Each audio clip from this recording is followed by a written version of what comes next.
Salut, bienvenue dans cette vidéo spéciale dédicace à Moha388 qui m'a donné l'idée de réaliser cette vidéo. L'objectif, c'est de vous donner quelques conseils pour pouvoir réussir vos études en gestion, comptabilité, finance et même vos études de manière générale ou vos objectifs. Donc c'est une petite dizaine de conseils, alors sans plus attendre, prenez place et moi je vous dis c'est parti!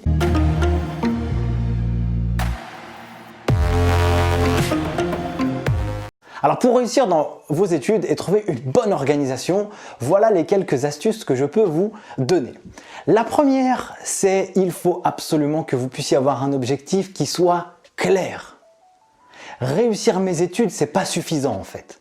Par exemple, obtenir mon diplôme, c'est pas suffisant, c'est pas suffisamment précis parce que pour obtenir votre diplôme, qu'est-ce que vous allez devoir faire? Quelles sont les compétences que vous allez devoir mobiliser? Quel est le niveau, quelles sont les notes que vous souhaitez aller chercher? Ou sur vos projets, quels sont les projets que vous souhaitez aller accomplir en fait? Et pour qu'il soit précis, votre objectif, il doit être clair, précis, ambitieux, mais pas trop. Exemple, si vous passez le DCG par exemple et que vous passez une épreuve de comptabilité, et ben dites-vous, mon objectif est d'avoir 15, 17, 18, 12 à mon épreuve de comptabilité. C'est un objectif clair et donc du coup, vous allez mobiliser votre travail en conséquence pour atteindre cet objectif. Comme ça, c'est acté et c'est clair dans votre tête. Si votre objectif, c'est pour passer le DCG par exemple ou un autre diplôme, d'avoir mon BTS ou quel que soit le sujet, c'est de valider 4 épreuves cette année et que sur ces 4 épreuves, je veux avoir 12, 12, 12 et 12, l'objectif, il est clair et précis. Par contre, si votre objectif, c'est de passer 1000 épreuves d'un seul coup, là, il est ambitieux, mais pas trop. Là, il est beaucoup trop ambitieux en fait. Donc, il faut que vous puissiez allier votre objectif aussi avec les capacités et le temps que vous avez alloué nécessaire pour pouvoir l'atteindre. Deuxième conseil que je peux vous donner, il faut absolument sourcer un ensemble de contenus, d'outils pédagogiques pour que vous puissiez apprendre. Alors moi je suis très partisan des formations en ligne parce que les formations présentielles ça m'embête beaucoup parce que j'ai du mal à tenir en place, donc du coup c'est pas quelque chose qui est très adapté pour moi. Par contre ce que j'aime beaucoup c'est lorsque j'utilise et que j'apprends, j'aime bien mobiliser pas mal de choses en fait. Formation en ligne, comme ça me permet de voir, d'écouter, de ressentir les émotions de la personne qui transmet les infos. Donc ça c'est une première chose, mais j'aime bien avoir aussi des bouquins en fait. J'aime bien avoir des bouquins pour pouvoir apprendre parce que là ça mobilise mon toucher en fait. Je touche les pages, je lis, j'ai cette démarche un peu personnelle. La formation en ligne c'est cool mais je me laisse un peu driver par ce que je reçois. En formation présentielle c'est aussi un peu la même chose. Donc du coup il faut sourcer vos différents contenu d'apprentissage que vous avez besoin pour atteindre vos objectifs. Donc de toute façon vous en avez plusieurs, hein. Soit vous faites des formations en présentiel, vous pouvez acheter des bouquins, écouter des podcasts, regarder des vidéos sur YouTube, acheter des livres, acheter des formations en ligne. Ça c'est libre à vous en fonction de ce que vous souhaitez. Par contre, moi je pense que c'est bien d'aller fouiller un peu partout pour avoir plusieurs canaux d'acquisition de connaissances et de mobilisation de votre attention. Troisième élément que je peux vous donner, il faut absolument que vous puissiez planifier votre temps d'apprentissage. Planifier votre temps d'apprentissage. Ça veut dire que il faut identifier les moments dans lesquels, dans la journée, vous êtes le plus concentré, le plus disposé à pouvoir apprendre. Et il faut que vous puissiez vous mettre un rendez-vous avec vous-même. Parce que le rendez-vous avec vous-même, c'est vous devez prendre votre engagement pour vous dire à tel moment et à telle période, je suis complètement disposé à apprendre. Ça pour moi c'est fondamental. Alors il y a plusieurs personnalités. Parfois on a besoin de planification et parfois même si on a planifié et qu'on a le feu un peu qui monte en nous et on a envie de faire les choses, il faut y aller. Là il ne faut pas laisser passer ce moment-là où vous avez l'envie, parce que quand vous avez l'envie de faire quelque chose, votre cerveau il a l'impression qu'il ne travaille pas en fait. Il prend du plaisir. Et donc planifiez vos sessions. Comme ça vous donne un cadre. Par contre, parce que le cadre, c'est précis. Après, c'est vous faites ce que vous voulez avec votre cadre, en fait. Vous êtes acteur. Est-ce que vous avez envie d'atteindre l'objectif que vous êtes fixé ou pas? Donc ça, c'est libre à vous d'avoir la propre conscience et de vous mettre un cadre qui va vous aider à réussir. Et là, il faut identifier, il y a des choses qui vont marcher, d'autres qui ne marcheront pas. Moi, à titre personnel, je suis très adepte de ce qu'on appelle le miracle morning. C'est-à-dire que moi, je me lève très tôt, à 5h30 du matin, et à 5h30 du matin, qu'est-ce que je fais? Eh bien là, j'ai sûrement pas envie d'aller sur Internet pour aller sur Facebook ou regarder des choses qui n'ont pas d'intérêt. Non, non, si je me lève, c'est qu'il faut que ce soit utile. Et donc, quand il n'y a personne, pas de bruit, au calme, là, je vais faire les activités qui vont demander pour moi le plus de concentration en fait. Et par contre, le soir, c'est impossible pour moi de faire ça. Après, vous pouvez avoir de la vie de famille, si vous avez envie de sortir un peu le soir, etc. Ça peut être aussi un peu plus compliqué. Moi, perso, le matin, c'est très très efficace pour moi. Et ça, j'ai identifié que c'était le moment de la journée où je pouvais être le plus productif. Donc ça, c'est important. La planification est d'aller chercher le feu de l'action. Et dans le feu de l'action, vous dites, OK, là j'ai envie, donc j'y vais, j'aurai le sentiment de ne pas travailler. Et donc ça va vous faire apprendre et apprendre très vite sans même vous en rendre compte. Une fois que vous avez identifié les moments dans lesquels vous allez travailler, il faut absolument que vous puissiez être le plus concentré possible. Donc le plus concentré possible, voici mes astuces. Il y a un terme, beaucoup dans les neurosciences qui est employé, c'est ce qu'on appelle le mode alpha. Le mode alpha, c'est le mode dans lequel vous allez vous concentrer. Donc en gros, l'idée du mode alpha, c'est quoi? C'est de fermer les yeux, faire des grandes respirations, des grandes expirations par le nez pendant quelques minutes pour avoir un degré de concentration qui soit important. C'est presque, vous imaginez quelque chose qui vous fait du bien, la mer, la montagne, une période dans votre vie qui vous a fait du bien, etc. Et vous vous posez, et là vous vous mettez en mode alpha, et là ça va augmenter votre niveau de concentration. Et pour se concentrer, vous avez des astuces, vous pouvez aller directement sur internet, regarder, il y a ce qu'on appelle le bruit blanc. C'est l'eau. Ouais, mais c'est possible ça. Et en fait, c'est quoi? Dès lors que tu rentres en phase de sommeil, presque, ça veut dire que tu es ultra détendu.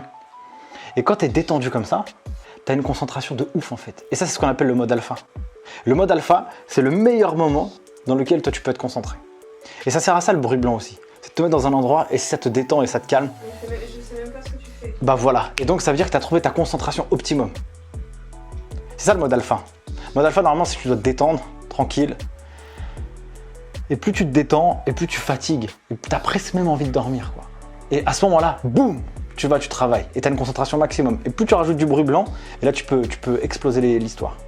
Le bruit blanc, c'est que ça, je sais pas, ça fait des bruits de la mer, du tonnerre, de la pluie, comme si le bruit d'un avion qui marche. Et donc ça fait un bruit blanc, vous pouvez écouter ça et être complètement concentré. Au début, c'est un peu perturbant. Moi, je l'ai essayé, je me dis, qu'est-ce que c'est que ce truc? Mais en fait, en réalité, je suis devenu adepte de ça. Et donc, je le fais assez régulièrement et de plus en plus maintenant que je mets du bruit blanc et je m'isole pour réaliser la tâche ou ce que je suis en train de faire pour avoir la pleine concentration.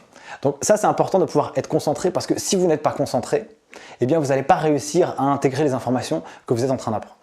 Ensuite, évidemment, l'objectif pour moi, c'est d'être feignant mais intelligemment. Le temps, c'est vraiment quelque chose que vous ne pouvez pas récupérer. Si le temps est passé, vous ne pouvez pas rattraper votre temps. Le temps, il est perdu. Parce que la minute passée, elle ne peut pas être rattrapée en fait. Elle est partie, elle est perdue. Vous vous approchez de plus en plus et vous avancez. Donc pour moi, l'objectif c'est d'être productif. Mais dans la productivité, il y a l'efficacité et l'efficience. Il faut absolument travailler sur des choses utiles qui vont rapporter de la valeur. Donc dans le cadre de vos études, ce que vous pouvez faire, c'est que fixez-vous des temps d'apprentissage, pour moi, qui sont le plus courts possible mais le plus optimisés. Virez toute distraction qui peut être là. Un jour, je me rappelle, j'étais à la bibliothèque, et à la bibliothèque, qu'est-ce que je vois? Je vois une personne qui s'assoit en face de moi, et cette personne, elle met son portable sur sa table, et qu'est-ce qui se passe? Toutes les 10 minutes, il y a une notification, toutes les 10 minutes, elle prend son portable, et en fait, j'ai étudié en réalité son comportement pendant 3 heures de temps que j'étais en face de cette personne, et je pense qu'en tout, elle a dû travailler une demi-heure de manière précise en fait. Parce que dès lors que vous avez votre notification, vous regardez, vous checkez, donc déjà vous avez perdu 5 minutes, une fois que vous reposez, vous réfléchissez encore une fois à ce que vous étiez en train de faire, ça sert à rien en fait. Franchement, ça sert à rien. Autant se dire que ce temps où vous allez aller sur Internet, aller flâner un peu sur les réseaux sociaux, utilisez-le après. Parce que sinon, vous n'atteindrez jamais votre objectif que vous êtes fixé au départ, en fait. Donc ça, pour moi, c'est vraiment hyper important. Virez toute source de distraction. Soyez extrême dans ce cas de figure. Moi, perso, sur mon téléphone portable, j'ai pas de réseaux sociaux, je m'en fous de tout ça, en fait. C'est-à-dire que j'ai un objectif et j'ai envie de l'atteindre. Et donc, lorsque vous travaillez, c'est hyper important d'avoir cet état d'esprit. Alors, une astuce que je peux vous donner, c'est, il y a une méthode qu'on appelle la méthode Pomodoro. La méthode Pomodoro, c'est, moi, j'ai une montre. À cette montre, ou vous pouvez mettre ça sur votre téléphone ou sur un chronomètre, peu importe, je mets 25 minutes de temps où je vais être ultra concentré sur une tâche. 25 minutes, c'est le temps maximum globalement qui a été évalué pour pouvoir se concentrer de manière précise avant que l'intensité de la concentration diminue. Donc pendant 25 minutes, je fais une course contre la montre. Je mets le départ et là je travaille dans l'objectif d'atteindre l'objectif que je me suis fixé. Dans le but d'atteindre l'objectif que je me suis fixé plus tôt. Et du coup, je me mets même dans l'état d'esprit, un t-shirt de sport, des écouteurs, et là je me dis ok, là je joue mon objectif. Donc ces 25 minutes, elles sont extrêmement efficaces. Et une fois que les 25 minutes s'arrêtent, j'arrête tout. J'arrête tout, comme ça, même si la tâche n'est pas terminée, j'arrête. Et là, je me pose pendant 1 minute, 2 minutes, 3 minutes, 4 minutes, 5 minutes. Et là, je me lève, je bois de l'eau, je regarde dehors. Évidemment, je ne suis pas sur un ordinateur ou je ne suis pas sur un Internet parce que ça va me fatiguer mon cerveau. Et en fait, je fais ça 4 fois. Je le fais 4 fois et c'est 4 fois 25 minutes qui sont ultra optimisées où je vais vraiment travailler pour atteindre mon objectif. Et après, une fois que j'aurai fait ces 4 fois 25 minutes, eh bien, je me fais une vraie pause, une demi-heure, soit je peux aller courir, soit je peux aller manger, soit je peux aller regarder une mini-série, ou enfin, je ne regarde pas de série, mais en tout cas, je peux faire autre chose qui va me détendre pour lâcher un peu la pression, et après je recommence sur une session de 4 fois 25. Donc pour moi, ça c'est quelque chose qui est important de pouvoir faire. Dans le cadre des activités de Pomodoro, vous allez devoir, en tout cas moi c'est les conseils que je peux vous donner, il va falloir apprendre un peu et pratiquer beaucoup dans vos Pomodoro. Donc apprendre un peu, c'est en gros, vous allez sourcer toutes vos sources d'apprentissage, ce dont vous avez besoin.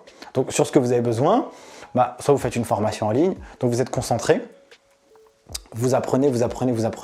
Si vous êtes sur un bouquin, vous le lisez de manière très concentrée. En fait, vous avez aussi plusieurs manières de pouvoir faire, c'est que soit vous dites, ok, je peux regarder tout de manière globale. D'accord? Si par exemple vous avez un bouquin, vous regardez tout votre bouquin. Tac, tac, tac, tac, tac. Vous regardez, vous feuilletez, vous regardez les titres. En fait, dans votre cerveau, ça va faire comme des espèces de photos. Vous allez photographier le livre. Ça va pas rentrer comme ça, mais en fait, dans votre subconscient, eh bien, ces informations vont rester en fait pour vous. Et donc, le jour où vous allez revenir pour travailler de manière précise et concentrée sur ce point-là, vous l'aurez déjà activé en fait dans votre tête. Vous aurez déjà mis cette petite graine dans votre tête qui va permettre de faire pousser cette connaissance que vous allez vraiment travailler. Donc, lorsque vous allez apprendre, vous allez pratiquer, vous allez travailler. Dans le cas de Pomodoro, au début, ce que vous pouvez faire, vous pouvez préactiver tout votre livre, vous activez tout votre livre, vous regardez tout, et puis le jour où vous allez rentrer vraiment dans le sujet, vous allez commencer à travailler de manière précise. Et dans le travail, il y a 3 grands niveaux dans l'apprentissage. En tout cas, moi, c'est ce que je considère qui est extrêmement important. Vous apprenez le sujet que vous êtes en train de travailler. Vous pratiquez le sujet que vous êtes en train de travailler. Donc, vous apprenez, formation en ligne, livres, podcasts, formation présentielle.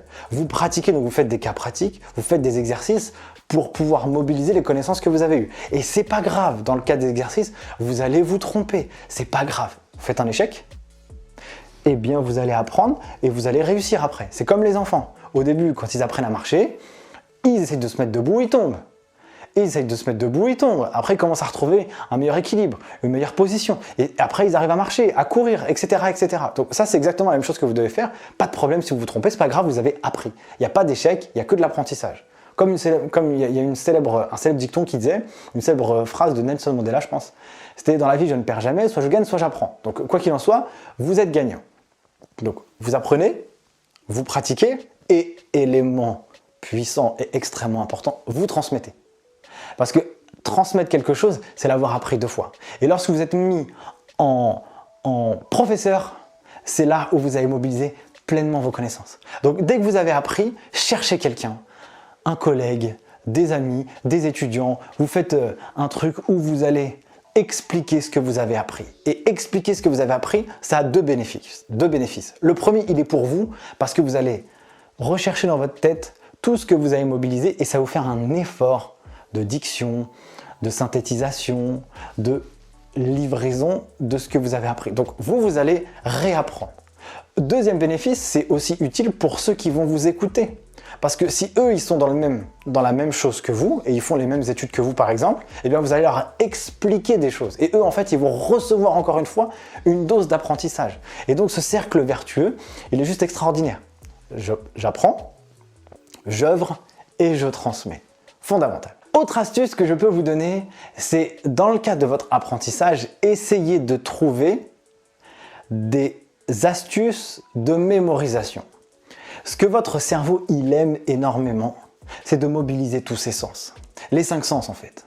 La vue, l'odorat, le goût, le toucher, les oreilles. Et en fait, lui, le cerveau, il arrive à se rappeler de choses qui l'ont vraiment marqué. Je peux même vous faire un exercice maintenant.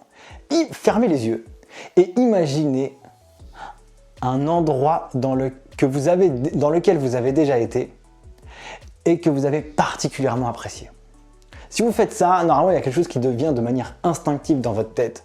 Ça peut être un endroit à la campagne, ça peut être un endroit à la montagne, à la mer, un endroit qui vous a apaisé, et ça, c'est quelque chose qui intervient intuitivement. Par contre, si je vous dis un nombre de chiffres précis, je sais pas moi, 3, 4, 8, 9, 10, 11, 12, 16, 14, 15, 18, impossible de pouvoir le retenir en fait. Et donc, en tout cas, comme ça, c'est compliqué. Et donc du coup, ce que vous devez pouvoir faire lorsque vous apprenez, c'est de trouver des sources de mémorisation qui vont vous marquer.